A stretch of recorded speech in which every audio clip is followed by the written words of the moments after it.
we spend just a massive amount of time, budget, and engineering effort building these fortified perimeters around our networks. Oh, absolutely. You buy the heaviest steel boxes, you bolt them into your server racks, and you basically trust them to act as the ultimate bouncers for your corporate data. Right. They're supposed to be the good guys. Exactly. But there is a terrifying paradox hiding in that whole architecture. What happens when the very device designed to keep the threat actors out becomes the exact weapon they use to dismantle your entire environment from the inside? I mean, it forces a complete reevaluation of your trust boundaries. Yeah. Because when an attacker compromises the security appliance itself, they aren't just, breaking a window to get inside. They are commandeering the central nervous system of your perimeter defense. And that structural failure is exactly our focus for today's deep dive. We are tearing into a highly detailed incident report published by Tech Talks with Kinsoft on August 7, 2026. A really fascinating report. It really is. It dissects the anatomy of the SonicWall SMA1000 zero-day attacks.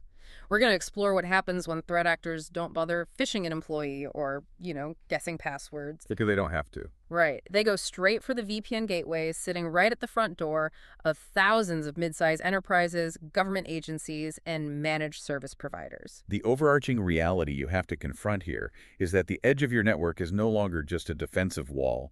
It is the primary target. The bullseye. Exactly. Sophisticated threat groups know that edge appliances often sit in this massive blind spot. They were proprietary, they're rarely monitored by internal endpoint detection tools, and they have completely unfettered access to internal routing. So it's basically a free pass. Yes. If an attacker spends their most valuable zero-day exploits taking over the gateway, they bypass the entire internal security stack. Wow. Okay, so to understand how they actually got in, we first have to look at the locks they picked. In mid-July of 2026, two massive flaws were disclosed for these SMA1000 devices. The 1-2 punch. Yeah, exactly. And the first was assigned a CVSS severity score of 10 out of 10, a perfect 10. Which is basically the worst-case scenario for defenders. Right.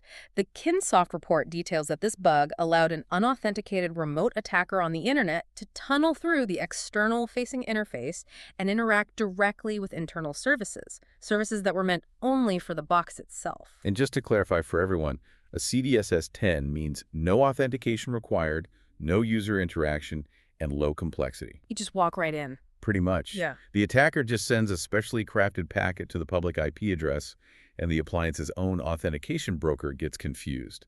It just allows the traffic to pass right into the internal management zone. Which is wild. It is.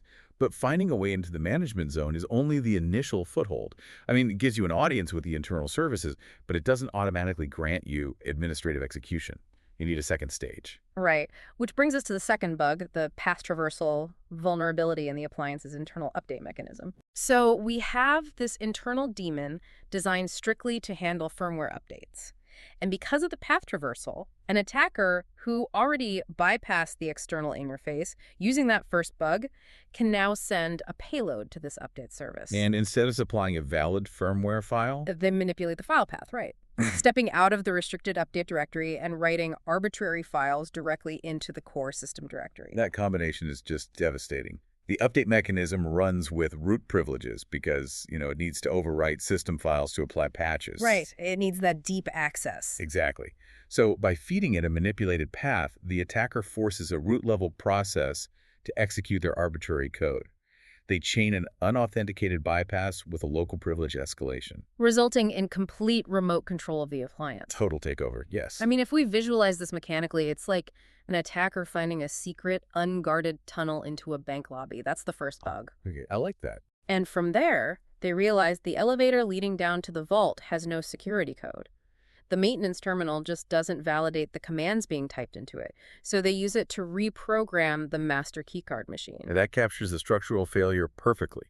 The system trusts its own internal components so implicitly that once the perimeter is bypassed, the internal update mechanism just unquestioningly executes whatever it is handed. It's crazy. And now that we have the mechanics of the exploit chain down, the timeline of how this actually unfolded is where the operational reality gets incredibly grim. The shrinking window. Yeah. So the vendor issued patches for these vulnerabilities on July 14th. But the incident responders at Volexity, who were analyzing compromised networks, found forensic evidence that these appliances were being actively exploited as early as June 22nd. 3 weeks. 3 weeks of silent, undetected exploitation before a patch even existed. And the report attributes this early activity to UTA 0533, which is a highly capable zero-day threat actor, operating with, espionage-grade precision. And Rapid7 independently confirmed that exact same timeline. A 3-week head start for an advanced persistent threat actor is, it's an eternity in cyber time. Right. They could do anything. UTA 0533 wasn't just scanning the internet blindly. They were surgically targeting specific environments, using a vulnerability that literally no defender on Earth had a signature for yet. But the dynamic shifted violently the moment those patches were made public. The escalation is just staggering to me. CISA immediately threw these vulnerabilities into the known exploited vulnerabilities catalog, giving U.S. federal agencies just 3 days to patch or unplug. 2 hours. Right. But within a week of that advisory, telemetry showed affiliates of the INC ransomware operation deploying the exact same exploit chain. Yep. Wait, I need to frame this for a second.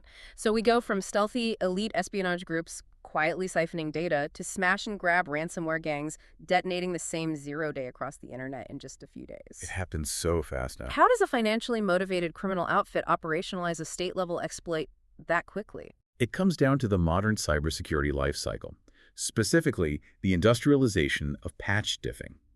The criminal underground, they no longer wait for 0 days to be leaked on forums. Ransomware syndicates operate with massive R&D budgets. Wow, so they treat it like a business. Exactly. The moment a vendor publishes a security patch, these gangs download the new fixed firmware and they grab the older vulnerable firmware.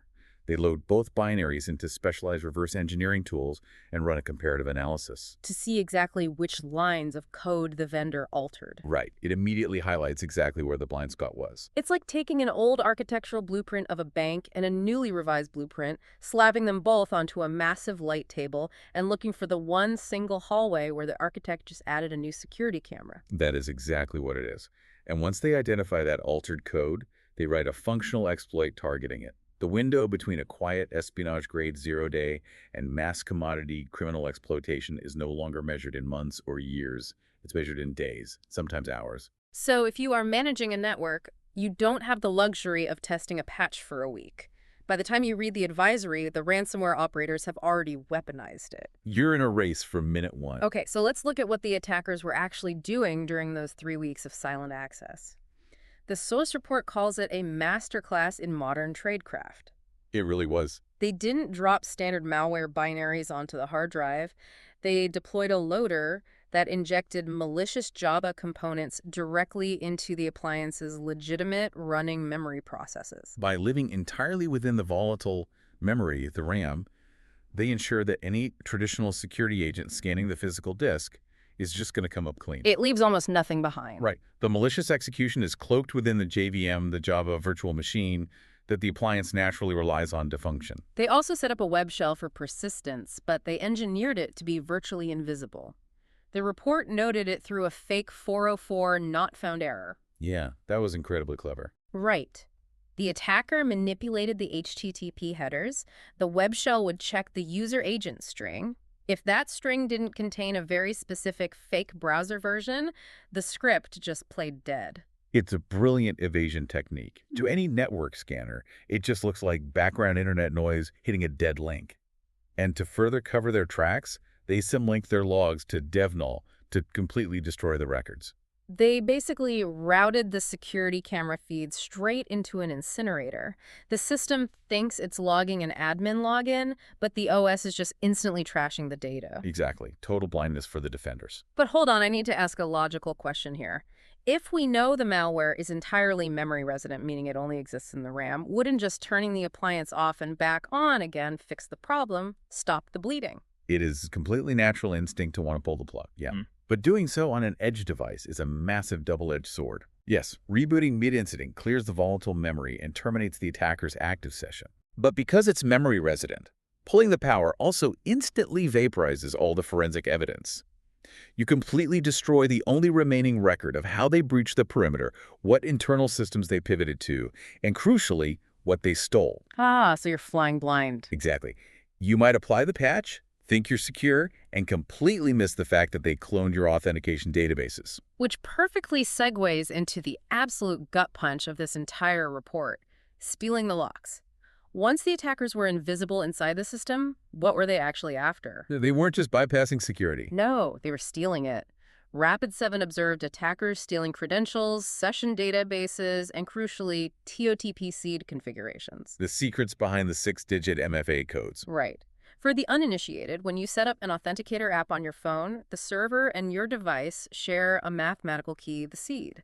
They both run that seed through an algorithm to generate the exact same 6-digit code every 30 seconds. And because the VPN gateway is the broker for remote access, it has to store that entire database of seeds.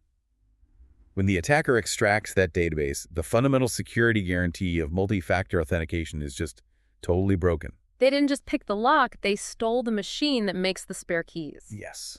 They can generate valid MFA tokens for your entire workforce on demand. It's a nightmare. And as if that wasn't enough, there is a total facepalm revelation here regarding vendor defaults. Oh, the default dilemma. Yeah.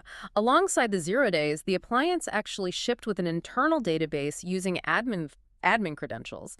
And worse, an internal service whose password was derived from a world-readable hardware identifier. And the kicker is that hardware ID was set to the exact same vendor default across multiple entirely unrelated customers. So it wasn't even a unique identifier. On top of stealing the spare keys, we find out the vendor left a master key under the welcome mat. That's exactly it.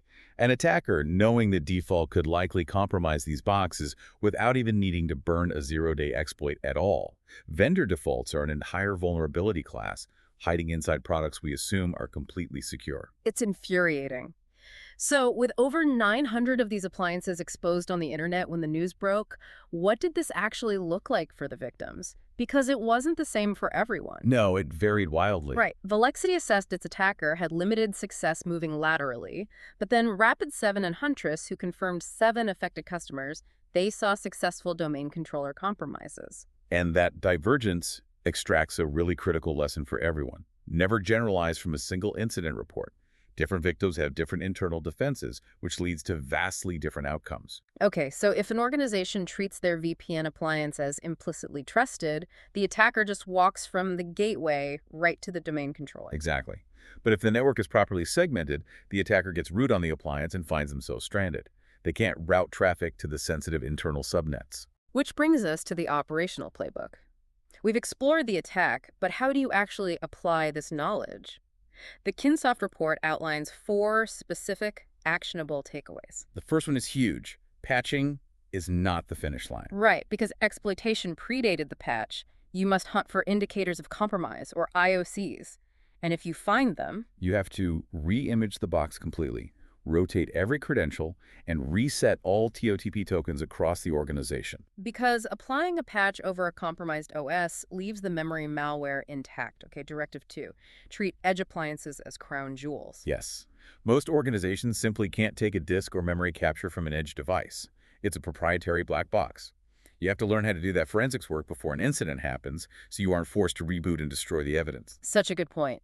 Directive 3 is a direct response to the seed theft we talked about. Move MFA off the appliances it protects. If the seeds are on the compromised gateway, they're stolen, period. You have to use separate, phishing-resistant identity providers. You can't store the vault combination on the front door. And finally, Directive 4, which I love, build cheap detection. This one is so empowering. It really is. The attackers gave themselves away by logging into domain controllers from the appliance's internal IP without a matching VPN session. And they used attacker machine names like Kali. A rookie mistake by an elite group. Right. Catching highly sophisticated, invisible memory malware just because a machine named Kali tried to log in. It proves that simple asset inventory and basic anomaly detection can trip up even the most elite spies. It absolutely does. They still have to traverse the network, and they leave footprints when they do. Well, that wraps up our core journey for today. Thank you for joining us on this deep dive. As we established right at the beginning, the edge of your network is where trust starts, and it's exactly where attackers are focusing their firepower. And I think there's a final thought everyone needs to mull over, building on that source material. We spend so much time building walls to keep the bad guys out. But when the very bricks of that wall Our security appliances are black boxes filled with hidden vendor defaults and vulnerabilities. It begs a much bigger question. Who is auditing the security of our security tools? Now, there is a question to keep you up at night. Until next time, stay curious.